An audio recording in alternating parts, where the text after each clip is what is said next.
Imagine dying and discovering that death is just the beginning of the most terrifying journey of your existence. You're trapped in absolute darkness, facing monsters that would make your worst nightmares seem like pleasant dreams. A colossal serpent of chaos waits to devour not just your body, but your very soul, erasing you from existence forever. Welcome to the Egyptian underworld, the Duat, where every single night for over 3,000 years, the ancient Egyptians believed the sun god Ra battled for the survival of all creation, and where every human soul must journey to face the ultimate judgment. This isn't just mythology, folks. This is a 4,000-year-old survival guide to the afterlife, more detailed and terrifying than any horror movie ever made.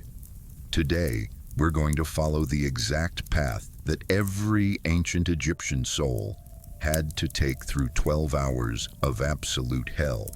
And trust me, by the end of this journey, you'll never look at death the same way again. The ancient Egyptians didn't just believe in an afterlife. They mapped it with the precision of GPS coordinates. They knew exactly what happened to you the moment you drew your last breath, where your soul would go, what monsters you'd face, and most importantly, how you could survive it. The Duat wasn't just their version of the underworld. It was the most complex, detailed, and genuinely terrifying vision of the afterlife ever conceived by human imagination. But here's what makes this absolutely fascinating. The Egyptians believed that every single night, the sun god Ra had to make this same journey. When the sun set in the west, Ra wasn't just disappearing until morning. He was literally dying, traveling through the land of the dead, fighting for his life against the forces of chaos, just so he could be reborn at dawn. Your soul's journey through the Duat was essentially hitching a ride on the most dangerous cosmic road trip in existence. So buckle up, because we're about to embark on the 12-hour journey through the Egyptian underworld. And I promise you, this is going to be one hell of a ride. Picture this. You're an ancient Egyptian and you've just died. But death isn't the peaceful rest you might expect. The moment your last breath leaves your body, your ka, your life force, separates from your physical form. But you're still you. You still have consciousness, memories, fears. And now you're about to face the most crucial journey of your existence. Your soul doesn't just float up to some peaceful heaven. No, the Egyptians believed you had to earn your place in the afterlife by surviving a gauntlet of horrors that would make Dante's Inferno look like a children's story. And you wouldn't be making this journey alone. You'd be traveling alongside Ra himself, the sun god, aboard his magnificent solar bark called the Boat of Millions of Years. But here's the terrifying part. Ra, the most powerful god in the Egyptian pantheon, was essentially dead during this journey. During the day, Ra sailed across the sky in his day boat, bringing light and life to the world. But at sunset, he had to transfer to his night boat, the Mesektet, and journey through the underworld as a corpse-like figure with a ram's head, seeking rebirth. If the sun god himself was vulnerable in the Duat, what chance did a mortal soul have? The journey began at the western horizon, where the dying sun touches the edge of the world. This was the entrance to the Duat, a realm that existed parallel to our world, but was infinitely more dangerous.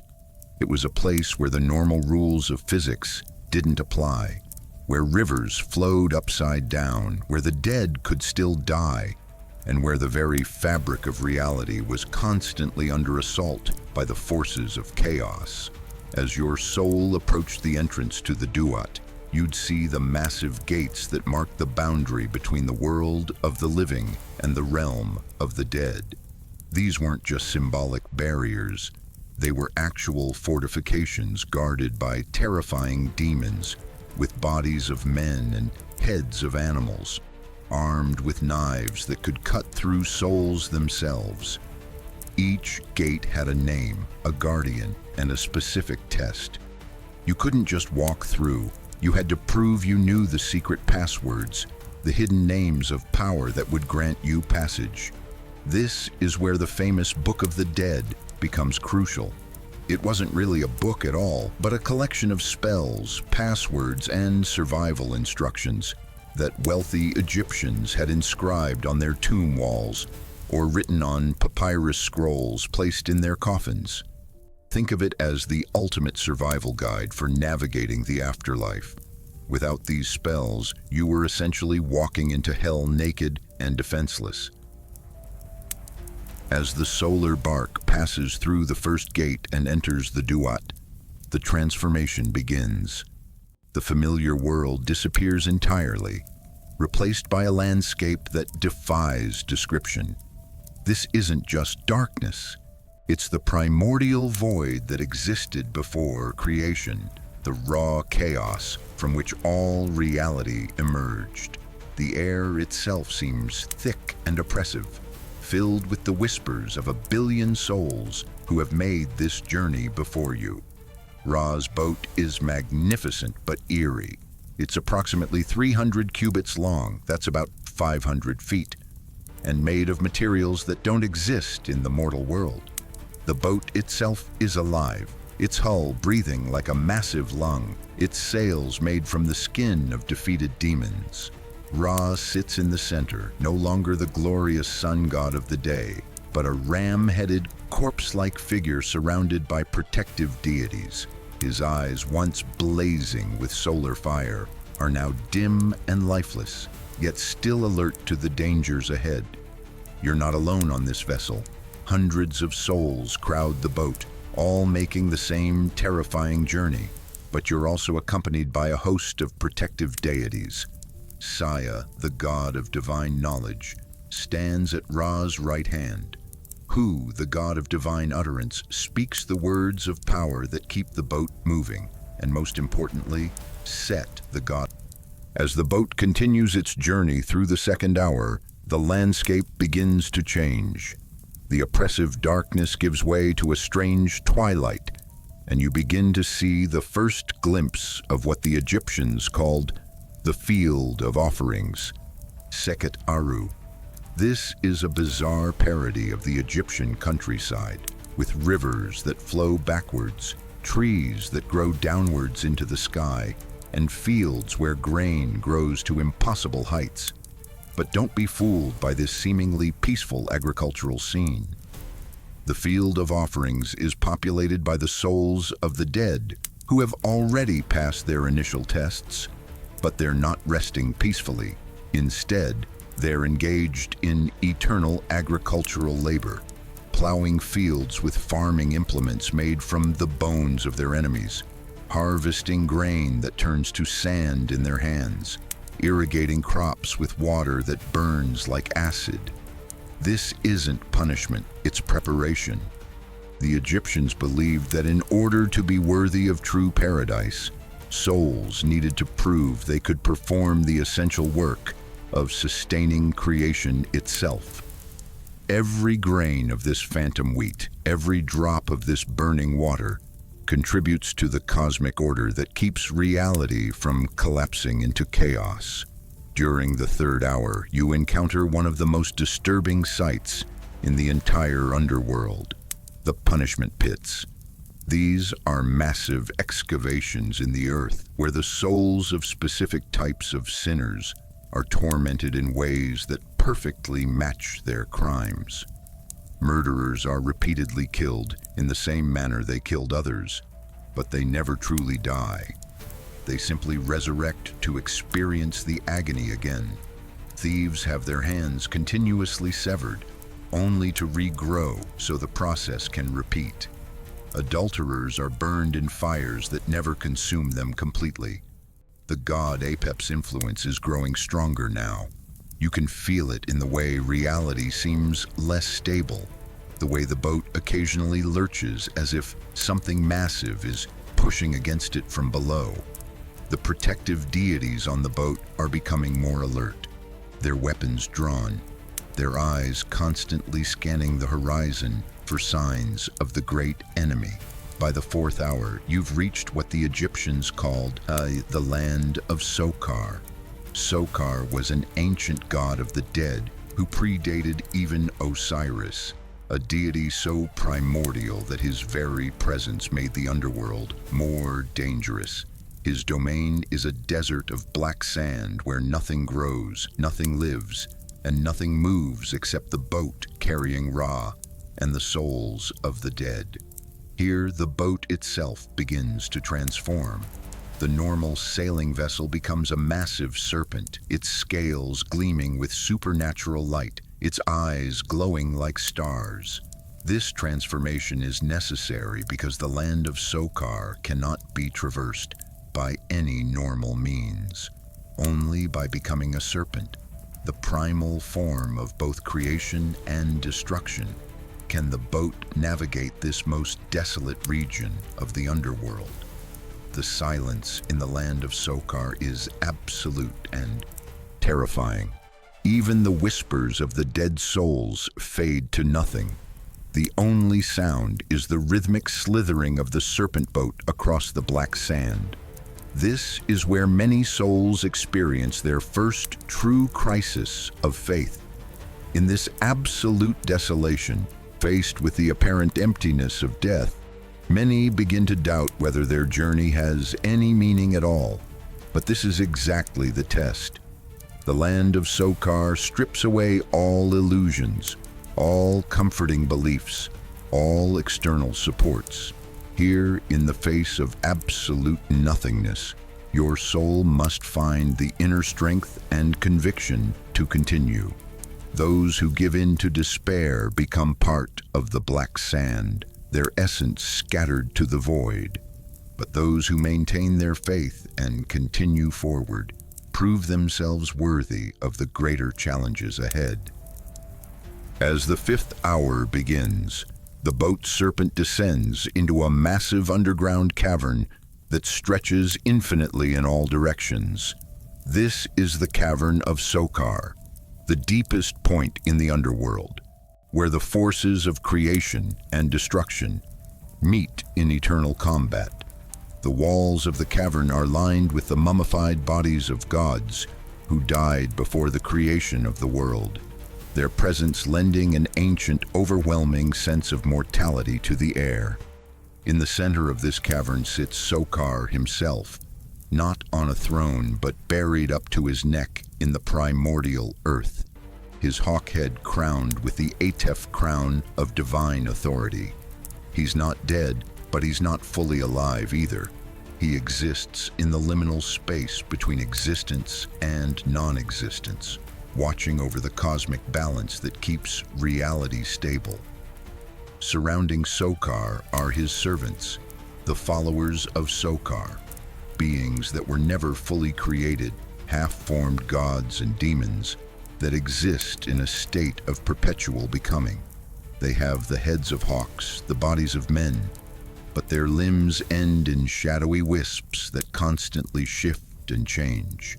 These beings serve as the guardians of the deepest mysteries of death and rebirth.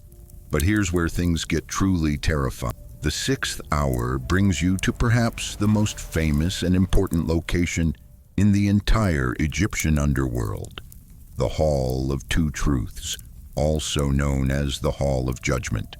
This is where the heart of every soul is weighed against the feather of Ma'at, the goddess of truth, justice, and cosmic order. But what most people don't realize is just how terrifying and complex this judgment actually is.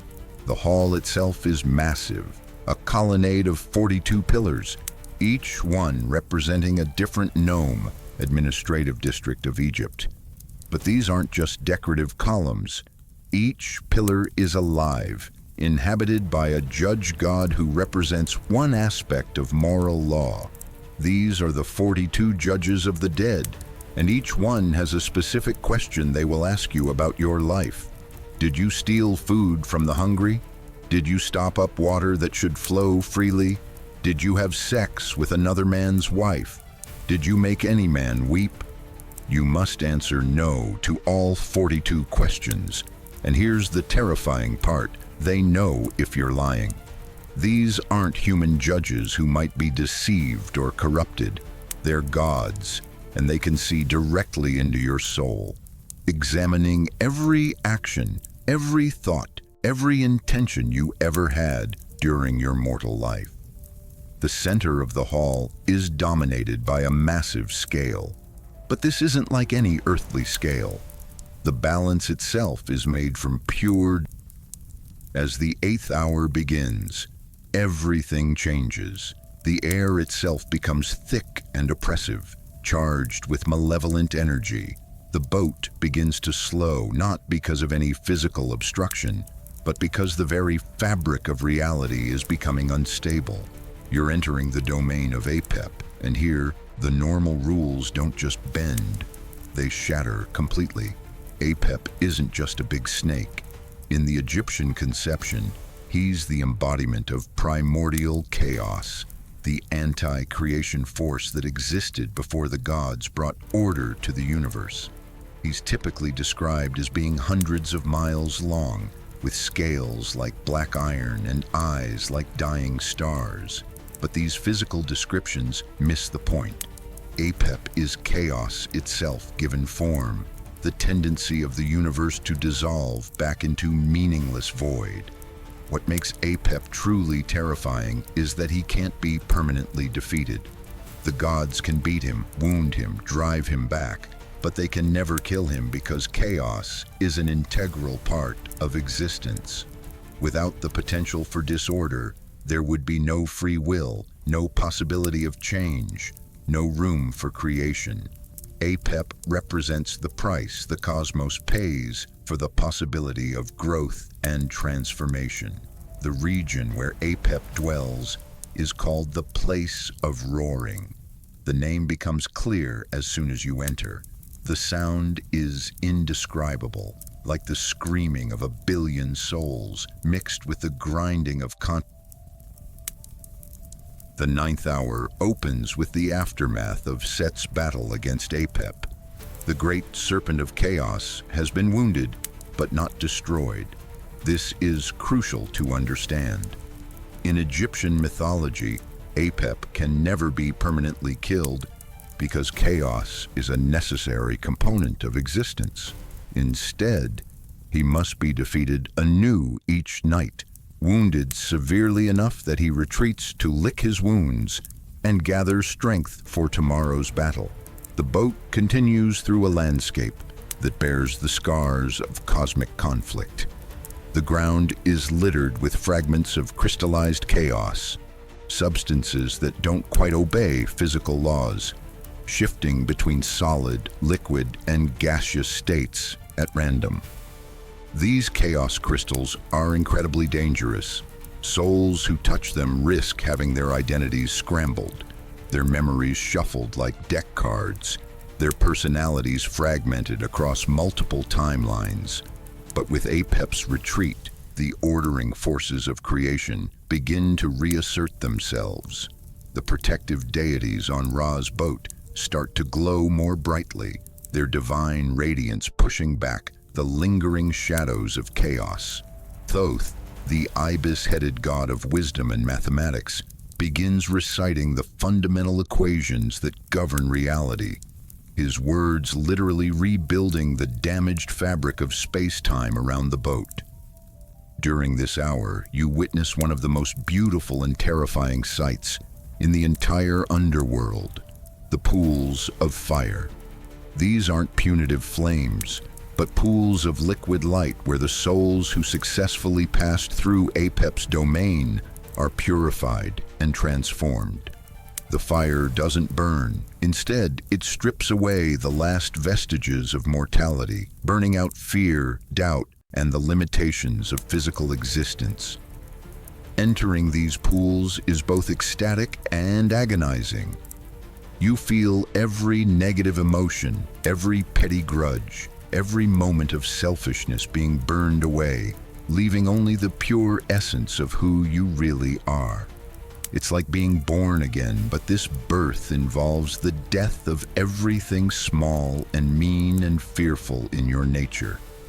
Many souls scream as they undergo this purification, not from pain, but from the overwhelming intensity of becoming fully themselves for the first time. The landscape begins to change dramatically as the boat moves through this hour. The chaotic, ever-shifting terrain of Apep's domain gives way to something more structured, though still alien by earthly standards. You begin to see the first hints of the dawn realm ahead, distant mountains that glow with soft pre-dawn light, rivers that flow with liquid starlight, gardens where flowers made of solidified music bloom in impossible colors. But this transition isn't peaceful. As order reasserts itself, all the chaos entities that were empowered by Apep's presence begin to panic. They launch desperate attacks on the boat, knowing that their time of influence is ending. These creatures are bizarre and terrifying. Beings made of crystallized screams, entities whose bodies are composed entirely of broken promises, demons who exist only as gaps in reality, where something should be but isn't. The souls who have been purified in the pools of fire now take active roles in defending the boat. Armed with weapons made of concentrated truth and shields forged from justified pride, they battle alongside the gods themselves. This is a crucial transformation. You're no longer a passive passenger being carried toward resurrection, but an active participant in the cosmic struggle between order and chaos. One of the most moving aspects of this hour is the reunion of souls with their protective spirits. Throughout life, the Egyptians believed each person was accompanied by invisible guardians, ancestral spirits, minor deities assigned at birth, even animal spirits that chose to bond with particular individuals. During the chaos of the earlier hours, these protective spirits had to maintain their distance to avoid being corrupted by Apep's influence. But now, as order returns, they joyfully reunite with the souls they've watched over for entire lifetimes. The emotional impact of these reunions is overwhelming. Imagine suddenly seeing your beloved grandmother, dead for decades, standing beside you with a sword of light, revealing that she's been protecting you every day since her death. Imagine your childhood pet, lost so many years ago, appearing as a creature of divine radiance who never stopped loving you. These aren't just sentimental fantasy. In the Egyptian worldview, these bonds of love and loyalty were literally eternal, stronger than death itself. As the 10th hour begins, the transformation of Ra becomes noticeable for the first time since the journey started. His ram-headed, corpse-like form begins to show signs of returning life. His eyes, dim and lifeless for most of the journey, start to flicker with inner fire. His breathing, barely perceptible before, becomes deeper and more regular. Most dramatically, his flesh, gray and cold as a corpse, begins to warm and take on a golden hue. This isn't resurrection yet. That crucial transformation is still to come, but it's the beginning of the process, the slow kindling of solar energy that will eventually burst forth as the dawn sun. And this gradual awakening affects everything around the boat. The previously dim light emanating from the vessel grows brighter and warmer. The chaos crystals scattered across the landscape begin to dissolve into harmless light. The very air becomes easier to breathe, charged with the possibility of renewal. The landscape of the 10th hour is dominated by what the Egyptians called the mounds of creation. These are massive earthworks that rise from the underworld floor like ancient pyramids, but they're not built from stone. Instead, they're constructed from crystallized divine words, the actual syllables spoken by the creator god Ptah when he brought the world into existence through speech. Each mound resonates with creative power, humming with frequencies that encourage growth, healing, and transformation.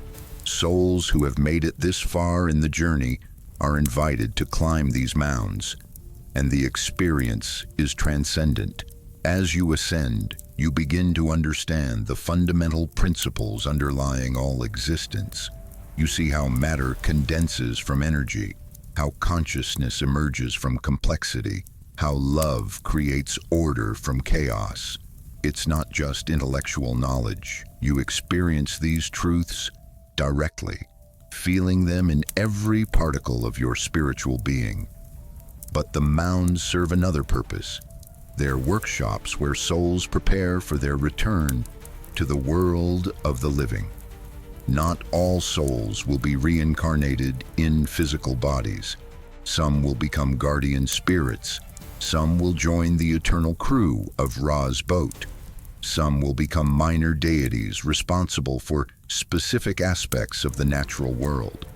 The mounds are where these destinies are determined, and the necessary transformations begin. During the 11th hour, you encounter the gates of dawn.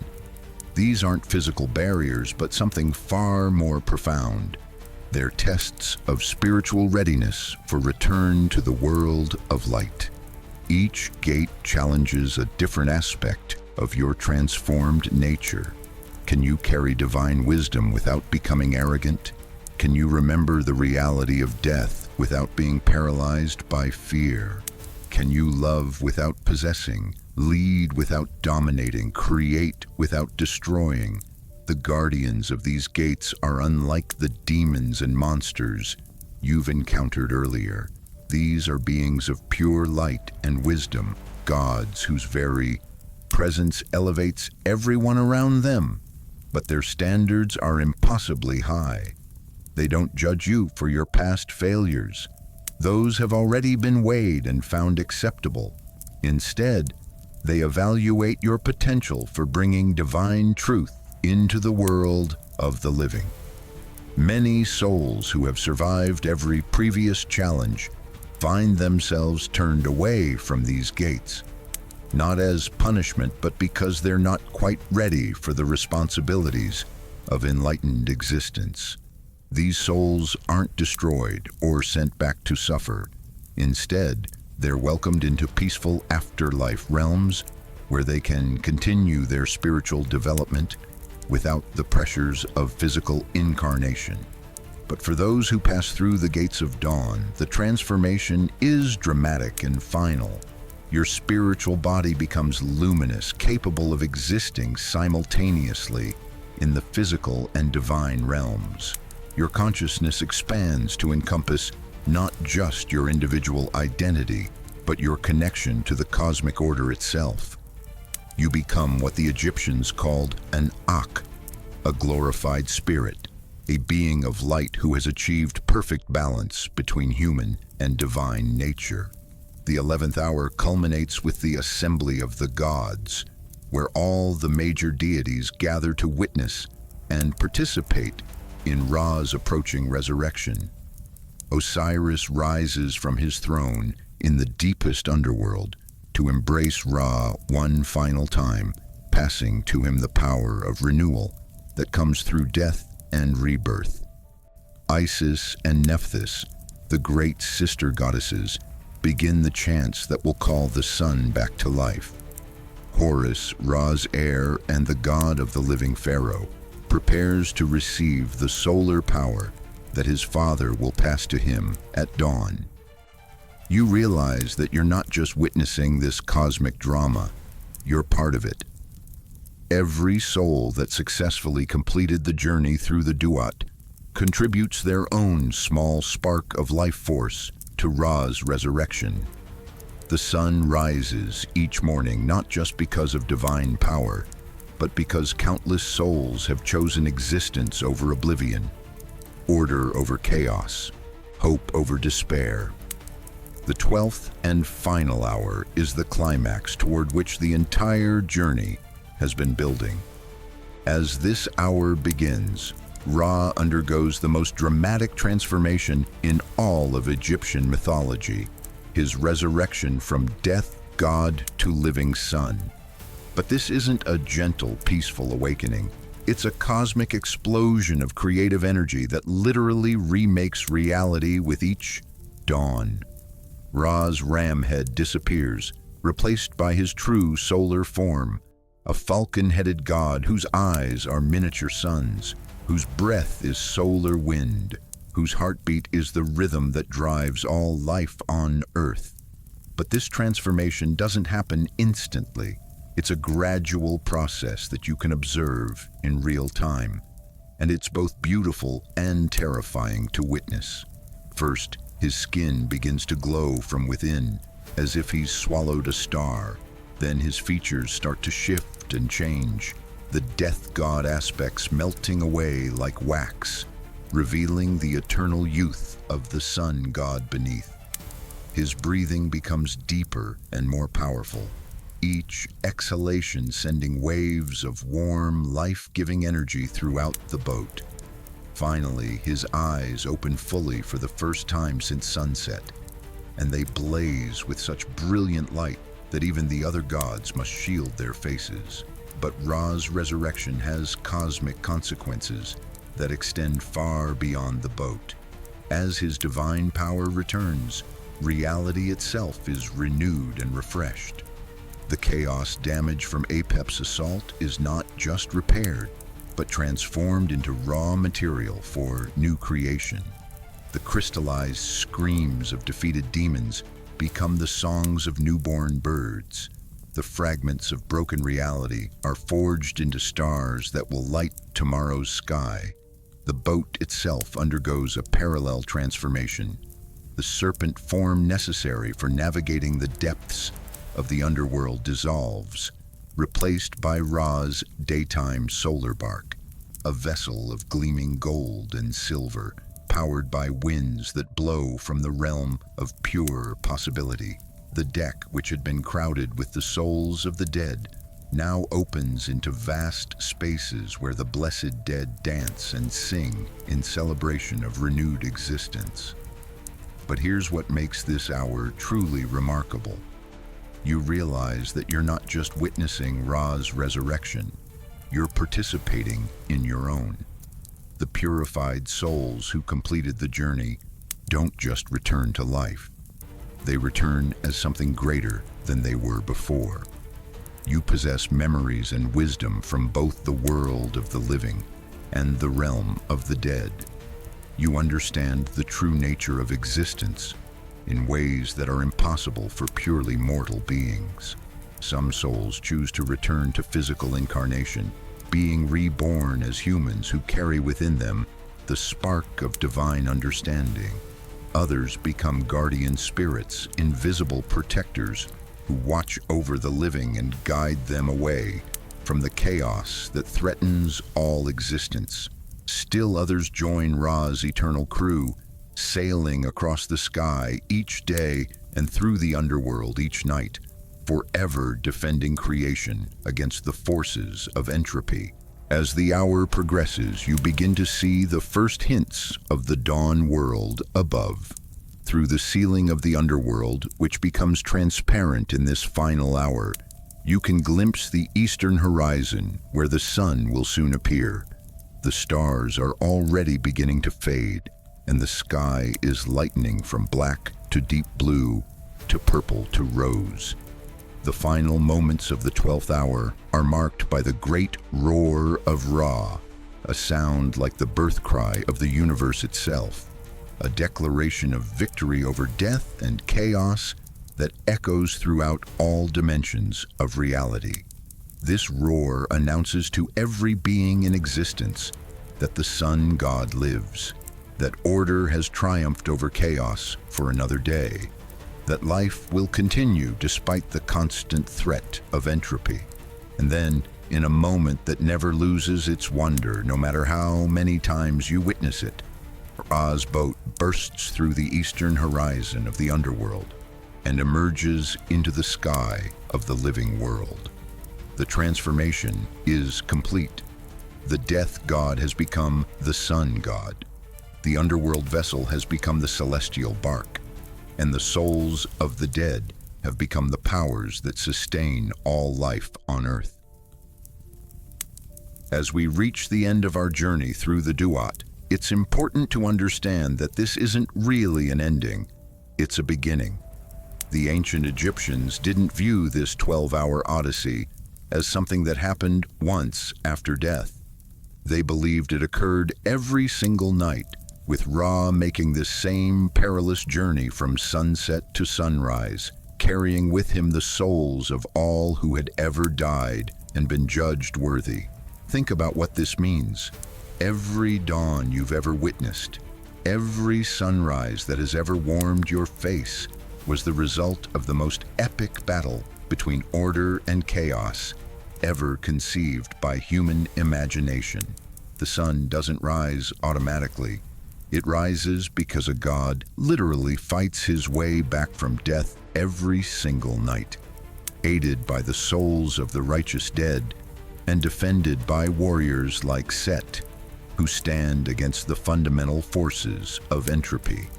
But the Egyptian conception goes even deeper than this. They believed that living humans could participate in this nightly journey through dreams, meditation, and ritual. The temples weren't just places of worship, they were training grounds where priests and initiates learned the passwords, spells, and spiritual techniques they would need to survive their eventual journey through the Duat. The elaborate funeral practices, the mummification, the burial goods, all of this was preparation for the ultimate adventure that awaited every soul after death. What makes this mythology so psychologically powerful is how it addresses the fundamental anxieties that haunt human existence. Fear of death? The Egyptians said death is just the beginning of the greatest journey possible. Fear of meaninglessness? They created a cosmos where every soul plays a crucial role in maintaining reality itself. Fear of being forgotten? They promised that the worthy dead become eternal participants in the cosmic drama that keeps existence running. But perhaps most importantly, the journey through the Duat was ultimately about transformation and growth. The soul that emerges at dawn isn't the same as the one that died at sunset. It's been tested, purified, educated, and empowered. It has faced the ultimate darkness and chosen light, confronted the deepest chaos and affirmed order, experienced the most profound despair, and decided to hope anyway. Modern psychology would probably describe the Duat as an elaborate metaphor for the process of psychological integration, facing your shadow, confronting your fears, accepting responsibility for your choices, and emerging as a more complete and authentic version of yourself. But to the ancient Egyptians, this wasn't metaphor. It was the most real thing in existence, more substantial and lasting than the temporary physical world where mortals lived out their brief lives. So the next time you watch a sunrise, remember what the Egyptians knew. You're not just seeing a ball of gas burning in space. You're witnessing the daily victory of consciousness over entropy, of meaning over chaos, of hope over despair. You're seeing proof that no matter how dark the night becomes, no matter how powerful the forces of destruction might seem, the light always returns, the sun always rises, life always finds a way, and somewhere in that eternal solar bark, sailing across the sky toward tomorrow's sunset, and another night's journey through the realm of the dead, the souls of the righteous continue their eternal vigil, forever defending the fragile miracle of existence against the darkness that would swallow everything. The ancient Egyptians mapped the afterlife, not because they were obsessed with death, but because they were passionately committed to life. They wanted to understand the deepest mysteries of existence so they could live more fully, love more deeply, and face whatever challenges awaited them with wisdom and courage. In the end, that might be the most valuable lesson we can learn from their incredible vision of the underworld. That meaning comes not from avoiding the darkness, but from having the courage to journey through it and emerge transformed on the other side.